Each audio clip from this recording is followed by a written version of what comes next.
Me llamo Lucía, soy periodista en un periódico local y cada día me encuentro con historias de personas que intentan ocultar la verdad, pero que casi siempre dejan pequeñas huellas por las que esa verdad puede ser revelada. En mi trabajo aprendí a ser atenta a los detalles y el hábito de escuchar más de lo que hablo me lo llevé también a casa. Esa capacidad de notar cambios imperceptibles en las entonaciones y en los gestos hizo que mi vida familiar se volviera insoportable, porque no podía cerrar los ojos donde otros, tal vez, simplemente se habrían apartado. Mi marido, Raúl, es arquitecto, tiene 38 años. Siempre se distinguió por su seguridad en sí mismo y por su capacidad de encontrar justificación a sus decisiones, incluso cuando éstas afectaban a los demás. En nuestro apartamento lleva viviendo ya casi 2 años mi hermana menor Isabel, quien, tras su divorcio, pidió refugio y se quedó con nosotros. Primero fue por poco tiempo, luego hasta que llegaran tiempos mejores, y al final todos nos acostumbramos a que estuviera allí cada noche. Aunque Isabel y yo nunca fuimos especialmente cercanas, no era mi hermana de sangre. En la infancia siempre buscaba amigos fuera de casa y en la vida adulta rara vez compartíamos lo personal. No podía dejarla sola frente a la crisis. Después del divorcio no tenía dónde ir y yo sentí la obligación de apoyarla, aun cuando entre nosotras no existiera esa confianza fraterna que otros describen en libros o películas.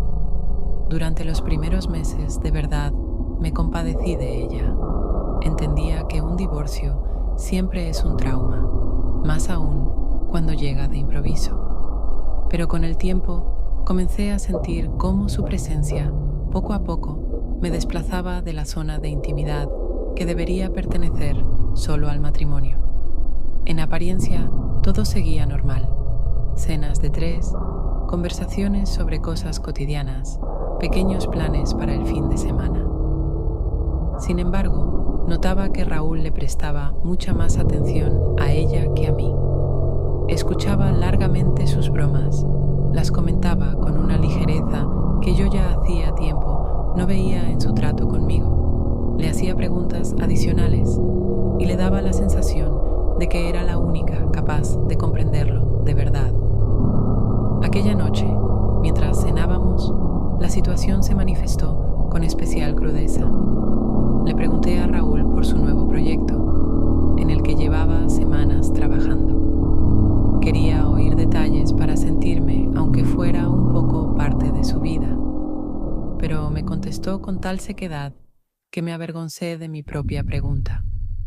En cambio, Isabel bromeó con acierto sobre que sus edificios siempre buscaban tocar el cielo, y él rió con la sinceridad que en otro tiempo había estado dirigida solo hacia mí. Lo vi inclinarse más cerca de ella. Vi cómo su mano caía sobre su muñeca, aparentemente de forma casual, pero permaneció allí más tiempo del que permite el simple respeto. Isabel ni siquiera reaccionó. No retiró la mano, no intentó suavizar la tensión, solo continuó la conversación, como si nada hubiera pasado. Me senté a mirarlos, intentando ocultar mi turbación, porque externamente aquella escena podía parecer solo una cercanía inocente entre personas, un gesto de apoyo. Pero por dentro sentía que en esos gestos se ocultaba algo más. No quería parecer la mujer celosa sin motivos, pues eso sonaría absurdo de por sí. Pero aquel momento se convirtió para mí en una señal. Ya no éramos una pareja con un espacio propio. Ahora ese espacio le pertenecía también a ella, quizá incluso más que a mí. Cuando Isabel se retiró a su habitación, intenté hablar con Raúl, pero enseguida me apartó con la mano, diciéndome que exageraba y que no había que crear problemas donde no los había. Sus palabras me hirieron más que el propio gesto. porque me demostraron que ni siquiera estaba dispuesto a reconocer mis sentimientos como reales. Esa noche, acostada a su lado, comprendí que en nuestro hogar había aparecido la primera grieta, una que nunca desaparecería y que, quizá, sería el inicio de una historia que yo, como periodista, hubiera escrito alguna vez sobre otra persona, pero que ahora me tocaba vivir en carne propia. La semana siguiente, sentí que la situación entre los tres se había vuelto tan estrecha y enredada que callar significaba perder cualquier control sobre los acontecimientos.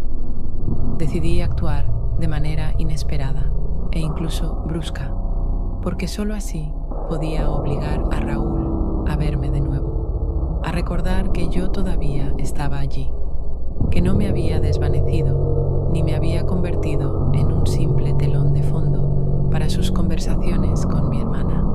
La idea del experimento nació de repente.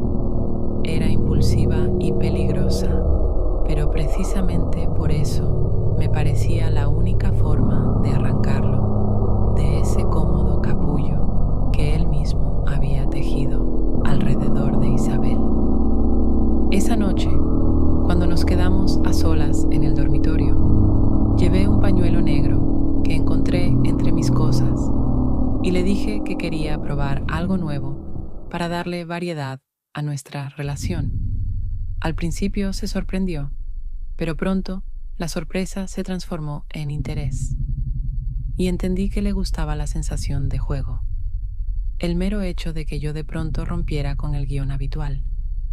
Le pedí que no hiciera preguntas y confiara por completo en mí, y aceptó demasiado rápido, como si no percibiera ningún peligro y lo tomara como una broma inocente. Le até los ojos y él se sentó al borde de la cama, sonriendo e intentando adivinar qué había planeado. Mientras tanto, en mi mente ya se gestaba un plan que oscilaba entre la locura y el cálculo frío. Salí al pasillo y llamé a Isabel. Ella apareció casi de inmediato, y al ver lo que ocurría, su rostro expresó tal indignación que por un instante me avergoncé de mi propio plan. Me dijo bruscamente que estaba actuando de manera insensata, pero yo insistí en que entrara. En mi voz había tal determinación que oponerse era inútil. Cuando cruzó el umbral, tomé su mano y la puse en la palma de Raúl. Él rió, convencido de que era yo, y se inclinó hacia adelante. Sus labios tocaron los de ella tan rápido y con tanta naturalidad que por unos segundos perdí el sentido de la realidad. Isabel al principio se quedó inmóvil, luego se estremeció, pero no se apartó de inmediato. Hubo un instante de vacilación, y ese instante fue para mí la prueba de que todo lo que temía era en verdad posible. Le arranqué bruscamente la venda de los ojos y me reí, fingiendo que todo había sido solo una broma inocente, una prueba para ver si realmente confiaba tanto en mí como para no distinguirme de otra persona. Él intentó salir del paso con un chiste. Preguntó para qué había sido necesario, pero en su mirada destelló una sombra de desconcierto que reveló más que cualquier palabra. Isabel salió de la habitación en silencio, sin dar ninguna explicación, y esa huida muda me pareció más elocuente que cualquier justificación. Me senté junto a Raúl y fingí reírme de mi propia ocurrencia, pero dentro de mí ya había una certeza clara. Ahora entre ellos existía una experiencia compartida, un pequeño secreto que quedaría para siempre como parte de su relación y que yo misma había creado en mi intento desesperado por salvar nuestro matrimonio. Y lo peor no fue que aquel beso se produjera, sino que no ocurrió sin la participación de ella. Pudo apartarlo de inmediato, pero no lo hizo. Permitió que el momento se prolongara lo suficiente para que yo comprendiera que mi juego resultaba más peligroso de lo que jamás habría imaginado. Unas semanas después de aquella noche con la venda, le propuse a Raúl una idea concreta que, según yo, podría devolverle a nuestra relación la sensación de tener un objetivo común. Empezar a ahorrar dinero para unas vacaciones que fueran la oportunidad de reconstruir lo que entre nosotros se había roto. Le expliqué que ese viaje nos permitiría dejar atrás las pequeñas tensiones y rutinas y pasar un tiempo juntos sin terceros. Raúl aceptó casi sin dudar.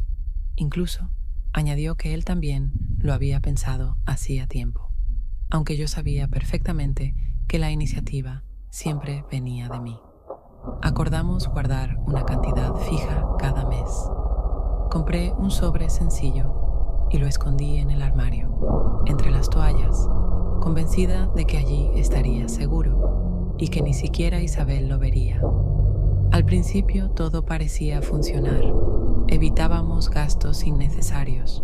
Yo llevaba una pequeña lista para comprobar cómo la suma iba creciendo. Y esa acumulación me daba una esperanza extraña, como si realmente pudiéramos actuar juntos por un futuro compartido. Pero una noche, al revisar el sobre, me sorprendió su ligereza.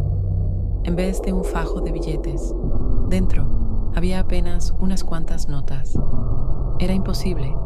Recordaba perfectamente cuánto habíamos guardado unos días antes. Primero pensé que quizá había gastado algo y lo había olvidado, pero la idea era tan absurda que la descarté enseguida. Entonces me invadió un frío sospechoso y empecé a esperar una explicación de Raúl. Cuando regresó del trabajo, le hablé del dinero desaparecido. Me miró tranquilo, demasiado tranquilo, y respondió que no había tomado nada.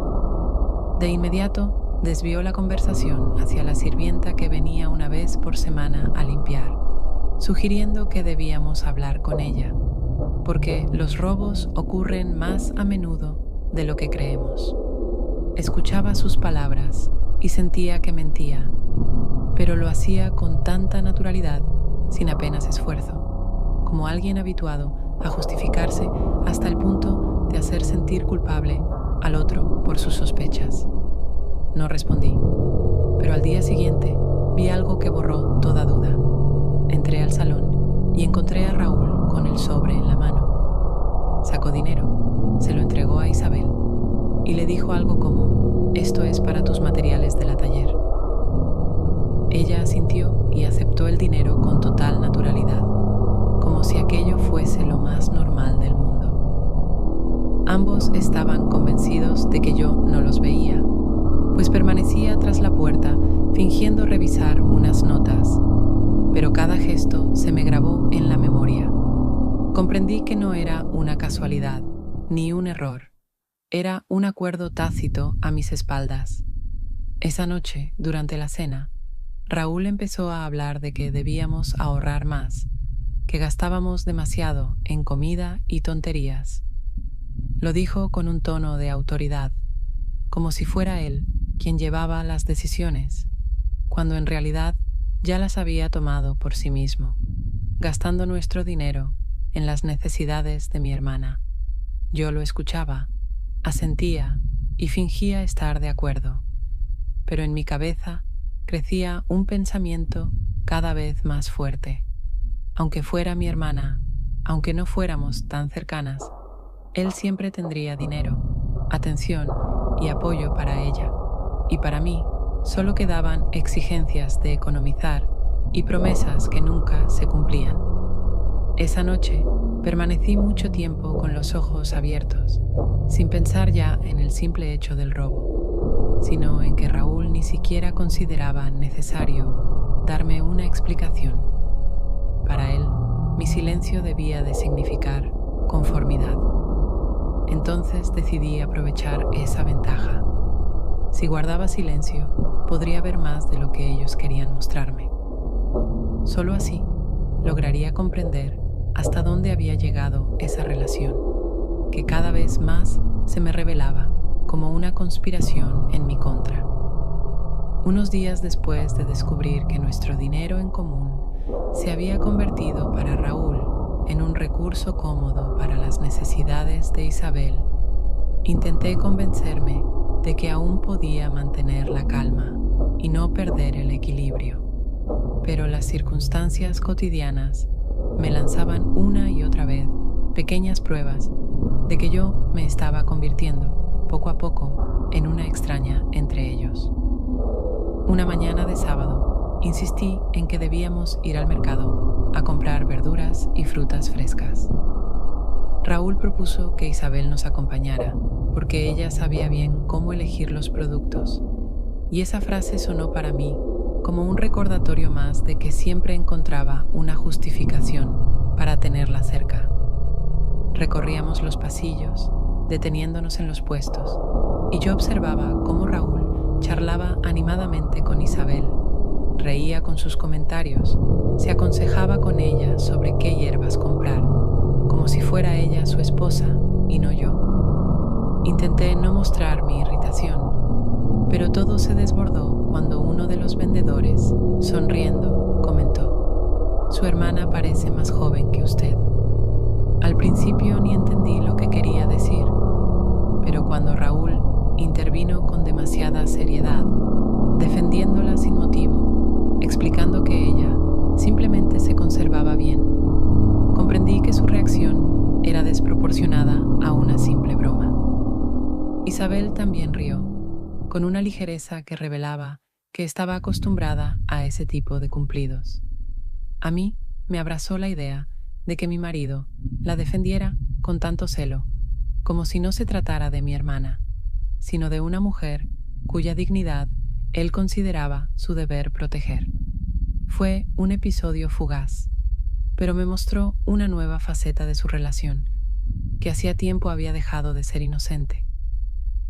Por la noche intenté desviar el tema, fingir que nada importante había ocurrido, pero durante la cena escuché de su boca una palabra que se convirtió en peligrosa. Llamó a Isabel guapa. Lo hizo con naturalidad, como en broma, pero para mí ese término se volvió un disparador, porque sabía que en los últimos meses nunca lo había dicho refiriéndose a mí. Observé cómo ella sonreía, como si oyera algo del todo habitual, y cómo él no se daba cuenta de que en mi mente ya empezaba a nacer un nuevo temor. En los días siguientes, me dediqué a escuchar deliberadamente sus conversaciones y volví a oír esa misma palabra varias veces en labios de Raúl. Cada vez sonaba como si perteneciera solo a ella. No sabía si lo hacía a propósito o simplemente no notaba lo peligroso que era mostrar semejante ternura hacia Isabel delante de mí. Pero cada repetición reforzaba la sensación de que nuestra casa se transformaba en un espacio donde mis palabras y mi presencia carecían de importancia. En un momento en que ya no soportaba más escuchar a Raúl dirigirse a ella con la calidez que alguna vez me había pertenecido, le propuse con cautela que quizá sería mejor que Isabel buscara otro lugar donde vivir, bajo el argumento de que así le sería más fácil rehacer su vida sin limitaciones. Lo dije con calma, intentando presentar la sugerencia como un gesto de cuidado, no como una exigencia. Pero Raúl lo recibió casi como un ataque, como si intentara expulsar a alguien de su círculo más cercano. Su respuesta fue dura, aunque quiso mantener la compostura, y en sus palabras había la sensación de que Isabel no era mi hermana, sino su propia familia, a la que yo pretendía humillar o privar de apoyo. Esa reacción me sorprendió más que cualquier mirada o roce, porque ya no se trataba solo de justificar su presencia. Ahora la defendía como si ocupara un lugar especial en su corazón, un lugar que debería haberme pertenecido a mí. Unas semanas después de que la palabra guapa se hubiera instalado definitivamente en sus conversaciones, regresé a casa más temprano de lo habitual. Una reunión de redacción se canceló de improviso y pensé aprovechar ese tiempo para descansar un poco y, quizá, preparar la cena yo misma, ya que hacía tiempo sentía que la cocina había dejado de ser mi espacio. Abrí la puerta en silencio y enseguida oí sus voces en la cocina. Sonaban demasiado próximas, demasiado confiadas, y me detuve un instante para asegurarme de que mis sensaciones no eran un simple juego de la imaginación. Cuando entré, la escena no dejó lugar a dudas. Raúl estaba junto a Isabel, tan cerca que sus hombros casi se tocaban. Su mano, ligera pero excesivamente explícita, se deslizó por la cintura de ella, como si ese gesto fuera natural y cotidiano. Reían por alguna nimiedad que no alcancé a oír, pero la risa se cortó en seco en cuanto me vieron en la puerta. Los dos se tensaron de golpe, y ese cambio en sus rostros confirmó más que cualquier palabra. Sentí un extraño alivio, porque mis sospechas, al fin, tenían una confirmación evidente. Pero a la vez era un alivio amargo, ya que la frontera que tanto temía que cruzaran estaba en realidad muy atrás. Me acerqué, sonreí como si nada hubiera ocurrido y dije con voz serena: «No os detengáis, yo no estoy celosa». Intercambiaron una mirada rápida, cargada de más verdad que cualquier explicación, pues fue esa reacción la que habló con mayor fuerza. Raúl comenzó a decir algo, intentando disimular con una broma. Isabel bajó la mirada, fingiendo buscar algo sobre la mesa, pero ambos tenían una expresión de culpa tan evidente que sus esfuerzos eran inútiles. No hice preguntas ni pedí explicaciones, porque comprendí que me encontraba en una situación donde cualquier palabra sería solo una excusa, y la verdadera respuesta ya había aparecido en sus actos. Esa noche permanecí largo rato en la sala, con un libro abierto en las manos, fingiendo leer, mientras en mi cabeza trataba de ordenar las piezas de todo lo vivido en los últimos meses. La mano en la muñeca, el beso en la oscuridad durante mi experimento, el dinero desaparecido, la palabra guapa y ahora este gesto en la cocina. Todo formaba una secuencia, pasos de una misma historia que hacía tiempo había dejado de pertenecerme. No lloré ni hice escenas, aunque tenía todo el derecho. Comprendí que si explotaba en ese momento, ellos se unirían contra mí y perdería la posibilidad de ver su verdad sin disfraces. Sentí que mi única opción era seguir callando y observando, aunque ese silencio me consumiera por dentro. Cuando nos fuimos a la cama, Raúl me tomó de la mano, como queriendo mostrar que entre nosotros todo estaba bien. Pero en ese contacto no percibí cuidado ni ternura, solo el intento de acallar su propia culpa. Permití que sujetara mi mano, pero ya sabía que lo visto ese día me había cambiado para siempre y que ninguna justificación sería capaz de borrar la imagen de su cercanía demasiado evidente con Isabel. La semana siguiente, una fuerte tormenta se desató sobre la ciudad. El cielo oscureció en pleno día. Las ventanas vibraban con los golpes del viento y cada relámpago hacía parpadear la luz hasta que finalmente se apagó por completo. Nos quedamos a oscuras, los tres en el apartamento, oyendo solo el retumbar del trueno y nuestras respiraciones entrecortadas. Nos reunimos en la sala porque Raúl dijo que era mejor permanecer juntos que aislarnos en las habitaciones, y yo acepté, aunque sabía que en la oscuridad nuestros papeles se volvían aún más frágiles.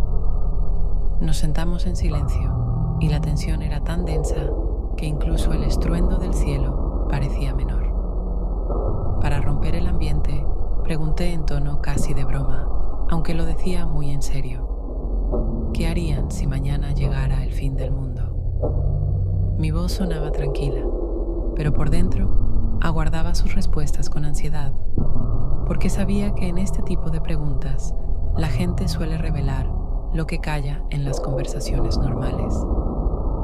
Yo respondí primero: Dije que escribiría un artículo que abriera los ojos a todos sobre la verdad. Lo pronuncié con cierta ironía, porque sonaba demasiado profesional y previsible, pero quería subrayar que incluso en una situación límite seguiría siendo yo, una persona que busca la verdad.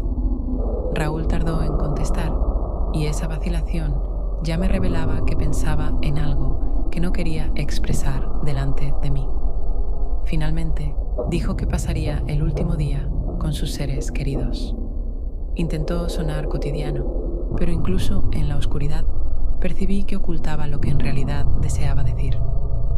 Y entonces oí la voz de Isabel, suave pero nítida.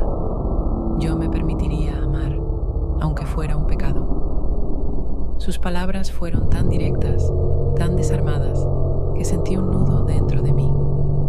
En esa frase estaba toda la verdad que yo temía. No mencionó a quién se refería, pero no hacía falta. Los tres sabíamos bien hacia dónde apuntaban sus pensamientos. Raúl guardó silencio, y ese silencio resultó más elocuente que cualquier respuesta, porque no intentó detenerla, ni corregirla, ni siquiera fingir sorpresa. Yo permanecí a su lado, intentando mantener un gesto sereno, mientras por dentro comprendía que todos mis temores, dudas y sospechas acababan de confirmarse por completo. Nadie volvió a hablar. Permanecimos escuchando cómo la tormenta poco a poco se apagaba y cada relámpago iluminaba fugazmente sus rostros, donde se dibujaba algo que ya no necesitaba palabras. Comprendí que esa noche sería para siempre el punto de no retorno, y que ahora me tocaba decidir, seguir participando en este juego peligroso o romperlo, aun si para ello tenía que perderlo todo. Después de aquella noche de tormenta, cuando las palabras de Isabel fueron tan directas que era imposible olvidarlas, comprendí que el silencio ya no podía ser mi única arma. Había llegado el momento de enunciar las reglas de ese juego peligroso, porque sin reglas todo se transformaba en un caos en el que yo desaparecía poco a poco. La noche siguiente, cuando estábamos los tres, puse una copa de vino sobre la mesa y sin ocultar la seriedad, dije que si entre nosotros iba a seguir ocurriendo lo que estaba ocurriendo, al menos debía ser de manera abierta y no a escondidas. Expliqué que los secretos dentro de una misma casa destruyen más rápido que cualquier golpe externo. Raúl fingió incomodidad. Dijo que yo exageraba, que mis palabras eran demasiado duras. Sin embargo, en sus ojos brilló algo parecido al alivio, como si hubiera estado esperando que yo le quitara de encima el peso de ocultarse y ahora solo le quedara negarlo por decoro. Isabel, en cambio, reaccionó como indignada. Levantó la voz. Dijo que aquello era inmoral, que yo la ponía en una situación humillante. Pero incluso entonces había en su protesta algo falso, demasiado teatral, como si recitara frases que debía decir para salvar su imagen. Me quedé observando cómo ambos intentaban equilibrarse entre la condena pública y la aceptación íntima, y comprendí que en realidad llevaban tiempo listos para vivir bajo esas reglas, solo que no se habían atrevido a pronunciarlas. Yo lo hice en su lugar, y desde entonces nos encontramos en un terreno donde la hipocresía se convirtió en el mecanismo básico de supervivencia. Unos días después, cuando la tensión parecía haber bajado, Isabel trajo ella misma una botella de vino, la colocó sobre la mesa y sonriendo como si nada especial ocurriera, preguntó: «Bueno, ¿y cuáles son entonces sus reglas?». La miré y comprendí que su indignación anterior había sido solo una máscara, caída demasiado pronto. Con ese gesto confirmaba que estaba dispuesta a seguir jugando. Raúl, sentado a su lado, intentaba conservar un aire de seriedad, pero yo veía en su mirada la misma expectativa impaciente que ya no podía ocultar. En ese instante supe con claridad que nuestra casa se había convertido en un teatro. Él, el marido que finge honestidad. Ella, la hermana que simula sentirse ofendida. Y yo, la esposa que aparenta controlar la situación cuando en realidad apenas lucha por mantenerse a flote, dejando que los demás crean en mi autoridad. Todo estaba claro. La hipocresía ya no era un accidente, sino la regla que todos habíamos aceptado en silencio, incluso mientras cada uno fingía luchar contra ella. Pasaron algunos días y la fiesta nacional de aquel año resultó especialmente bulliciosa. Las calles se llenaron de gente que cantaba, reía, lanzaba fuegos artificiales y cada explosión en el cielo resonaba en nuestras ventanas como si la ciudad entera respirara al mismo ritmo. Nosotros también decidimos celebrarlo en casa. Descorchamos un vino que trajo Isabel y preparamos una mesa sencilla pero generosa, lo suficiente para justificar que la velada se alargara más de lo habitual. La atmósfera se fue relajando poco a poco. Las bromas se multiplicaban y hasta yo misma sentí la necesidad de reír para no parecer ajena frente a su natural cercanía. Cuando los primeros cohetes iluminaron los tejados, salimos al balcón. Raúl tomó 2 copas y nos las ofreció con una sonrisa que parecía querer compartir el momento con ambas a la vez. Comprendí que así era como se sentía, un hombre incapaz o reacio a elegir. Isabel se inclinó hacia él más de lo necesario. Sus hombros volvieron a rozarse y sentí cómo esa imagen se grababa en mí.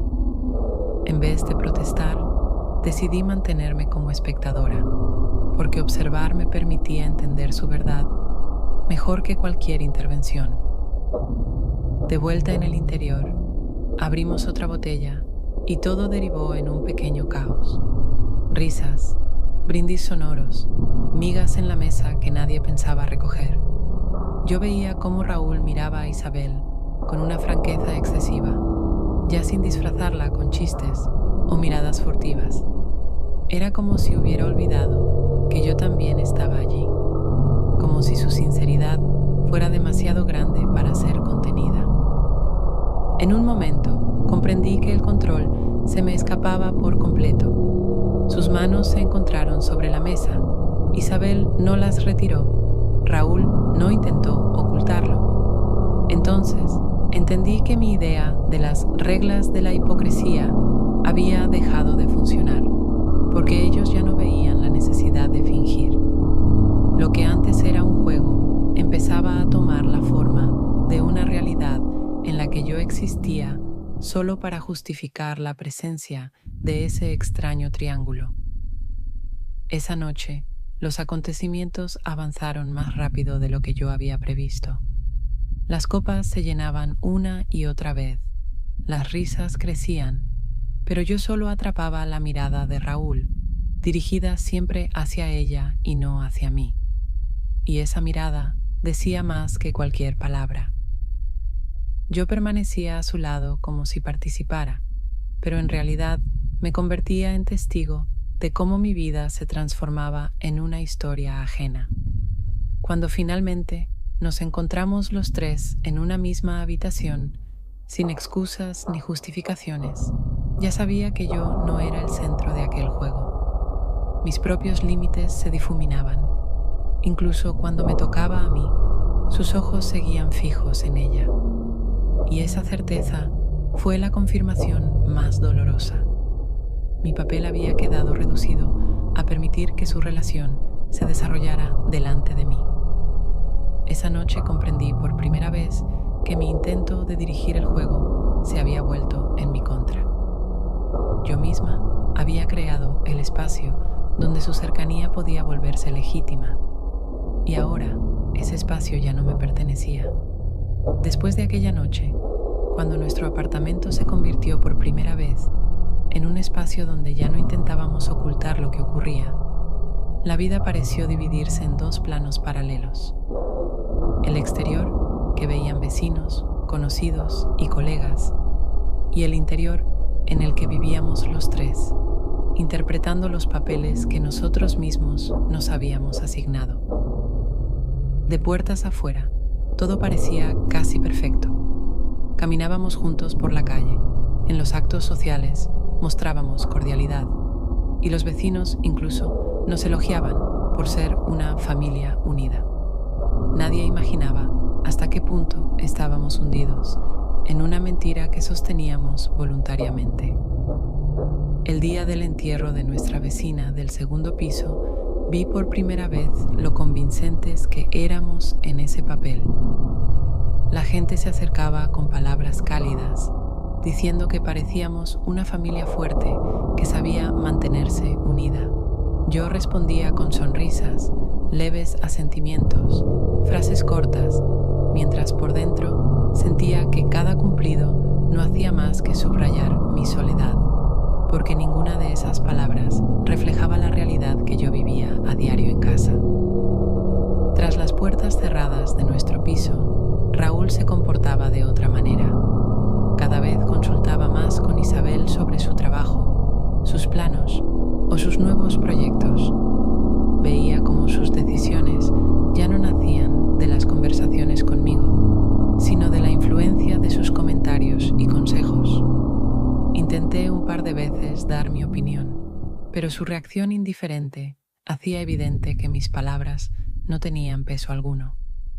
Y esa desigualdad me dolía incluso más que la intimidad física entre ellos. Comencé a sentir que nuestro hogar se transformaba en un escenario donde mi función era sostener la ilusión.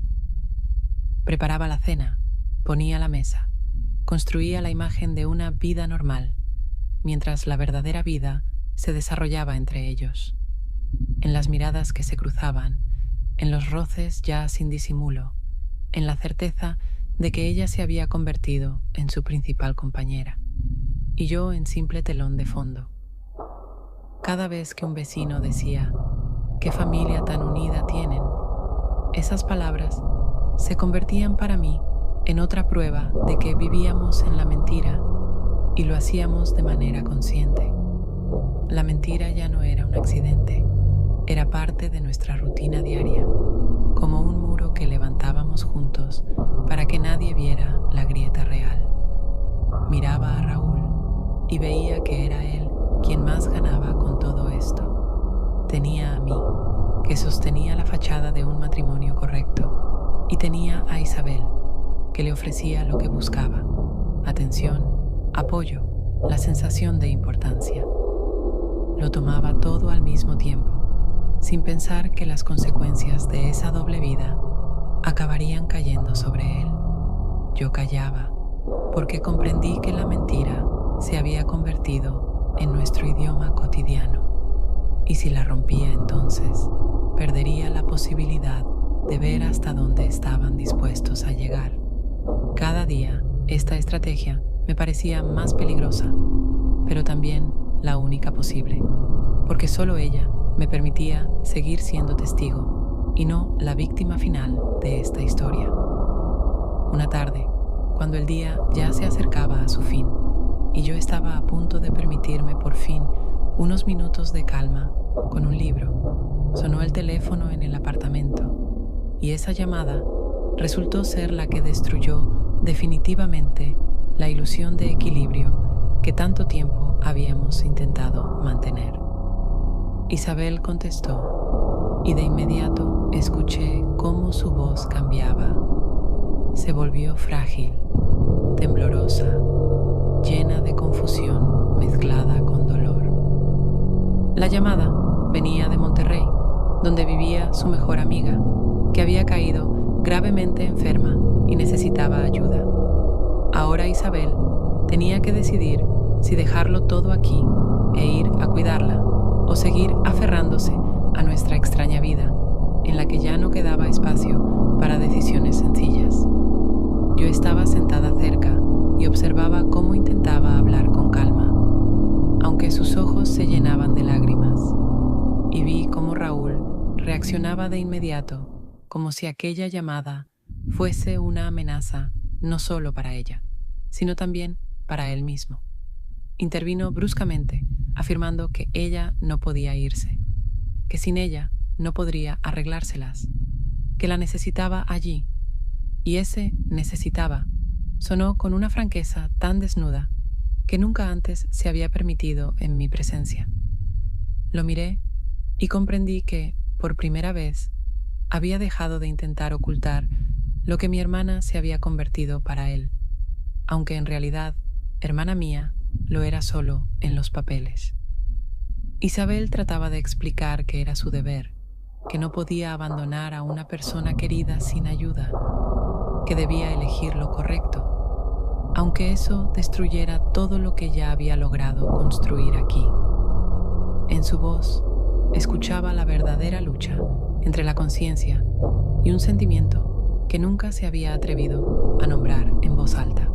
Raúl, en cambio, alzaba la voz cada vez más, gritaba que ella no tenía derecho a dejarlo, que sin ella no valía nada, que solo ella era capaz de comprenderlo. Y sus gritos sonaban tan desesperados que no pude evitar sentir la ironía.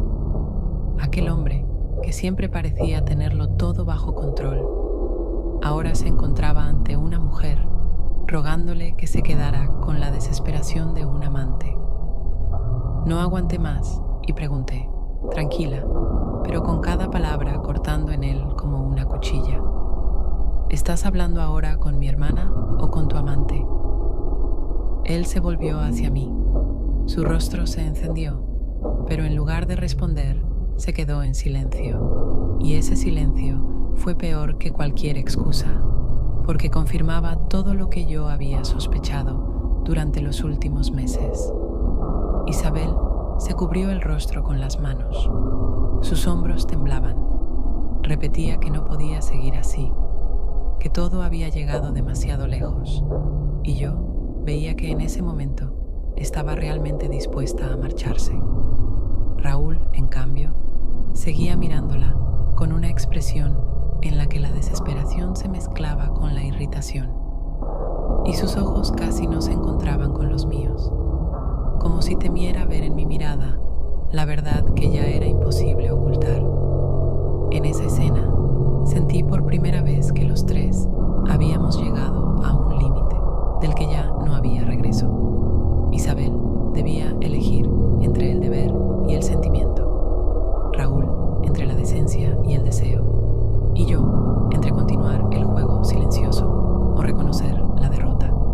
Y ninguno de nosotros estaba preparado para nombrar en voz alta su elección, aunque la respuesta era evidente para cada uno. Aquella noche, cuando la tormenta ya había cesado hacía tiempo y la llamada desde Monterrey aún resonaba en la memoria de cada uno de nosotros, me desperté en medio del silencio y de inmediato sentí que algo había cambiado en el apartamento, como si hubiera desaparecido una presencia habitual a la que ya, aunque con dolor, me había acostumbrado. Salí al salón y vi que la puerta hacia la azotea había quedado abierta y sobre el sillón estaba el pañuelo de Isabel, ese que siempre llevaba cuando salía de casa. Y fue precisamente ese pañuelo lo que me confirmó que se había marchado para siempre, sin avisar ni a mí ni a él. En la mesa encontré una nota escrita a toda prisa, con apenas unas palabras. Perdona si puedes.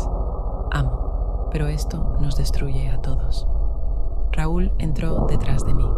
Me arrancó el papel de las manos, lo rompió en pedazos diminutos y lo arrojó al suelo, gritando que todo era culpa mía, que mis juegos y mis sospechas constantes nos habían llevado hasta este punto, que si no hubiera comenzado con aquel experimento, nada de esto habría sucedido. Hablaba a gritos, su rostro deformado por la rabia, pero detrás de esa rabia yo alcanzaba a ver la desesperación, porque en realidad no sabía qué hacer sin ella, y eso era lo que más lo aterraba.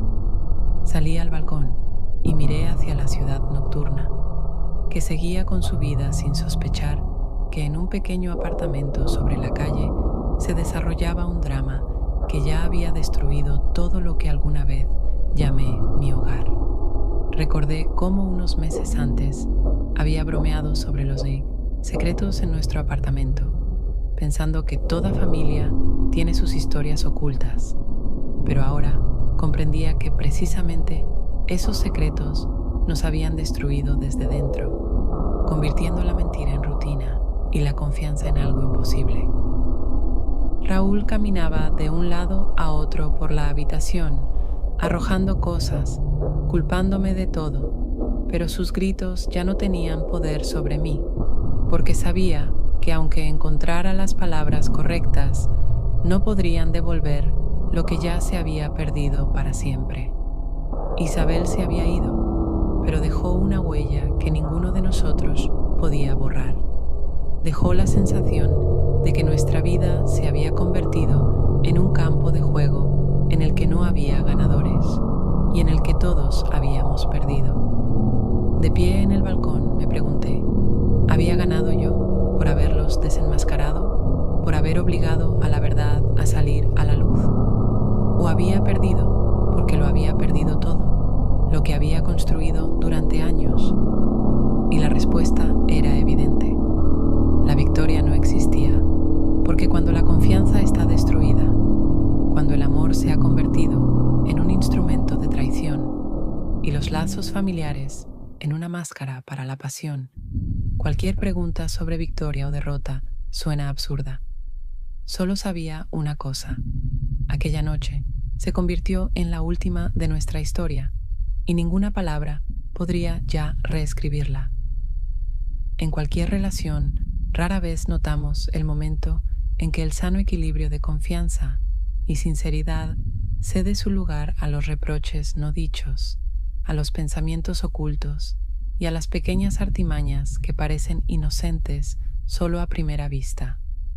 En mi caso, todo empezó con una simple cena en la que sentí que me escuchaban menos que a otra persona y terminó en una situación en la que cada uno de nosotros se convirtió en rehén de sus propias decisiones y de los deseos ajenos.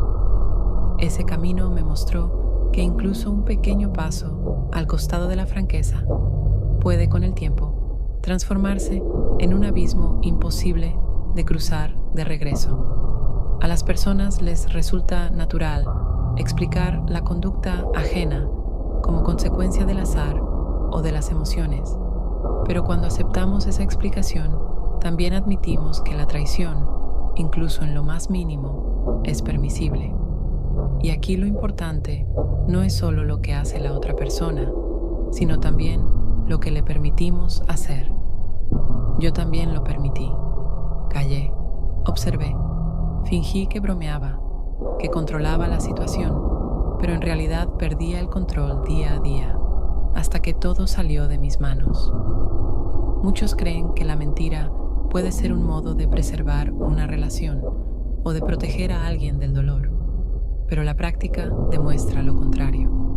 La mentira solo pospone el dolor, lo vuelve más fuerte y lo prolonga en el tiempo. Se puede vivir durante años en una ilusión, pero ninguna ilusión resiste la prueba de la realidad. Y cuando la verdad sale a la luz, no solo se destruye la confianza, sino también el respeto, que a menudo pesa más que cualquier promesa de amor. La historia que viví no tiene un final feliz. No hay ganadores, porque incluso aquel que parecía haber obtenido más terminó perdiendo la capacidad de vivir en paz consigo mismo. Cuando Raúl intentaba tenerme a mí y a mi hermana al mismo tiempo, creía que obtenía una doble confirmación de su fuerza, de su importancia, pero el resultado fue que se quedó sin ninguna de las dos, abandonado con sus fracasos y con lazos rotos.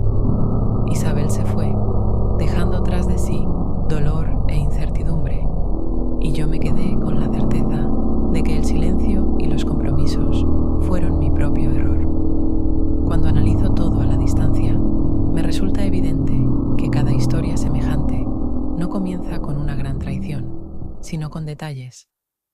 Una mirada no notada, una respuesta poco sincera, una broma ligera a la que no damos importancia. El problema es que esos detalles se acumulan, como piedras que terminan levantando un muro. Y entonces, lo que sorprende no es la traición en sí, sino cuánto tiempo permitimos que ese muro se levantara en nuestro propio hogar. Tal vez a alguien mi historia le parezca demasiado dura, pero cualquier familia, cualquier relación, se enfrenta a la prueba de la sinceridad. Algunos la superan y se fortalecen, otros fracasan porque eligen el camino más fácil. No hablar, no aclarar, no discutir, sino postergar. Y justamente ese camino fácil resulta ser siempre el más difícil a largo plazo. No busco compasión ni trato de convencer a nadie de mi verdad. Lo único que quiero es que quien escuche o lea esta historia se pregunte si no está construyendo su propia vida sobre silencios y medias verdades. Si no está poniendo en riesgo años de confianza por una tentación momentánea. Si no permite que otro decida qué ocurre en su casa. Porque al final, la cuestión no es si se puede perdonar una traición, sino si alguien es capaz de vivir después de ella como si nada hubiera pasado. Se puede discutir mucho sobre quién tuvo más culpa, quién empezó primero, pero la verdad sigue siendo simple. Todos somos responsables de nuestras propias decisiones. Y si al menos una conclusión de esta historia puede servirle a alguien más, sería esta. No se permitan ignorar las pequeñas grietas en una relación, porque pronto se convierten en abismos, y una vez que se han cruzado, ya no hay camino de regreso.